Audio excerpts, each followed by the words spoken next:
জানবি যদি সেই সাধনের খেলা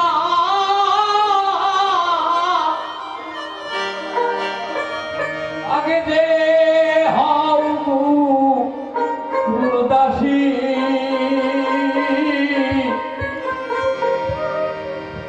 ওই সাধন জোরে কেটে যায় রে ফাঁসি বাবা রে সাধন জোরে তোমার কেটে যাবে কর্ম ফাঁসি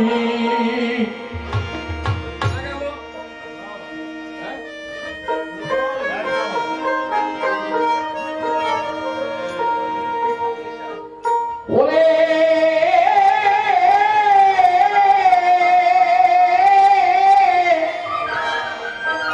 স্ত্রীলিঙ্গ আর লিঙ্গ ভাবে বংশ সম্ভবে যে লিঙ্গ ব্রহ্মাণ্ড পরে তারে কর প্রকাশী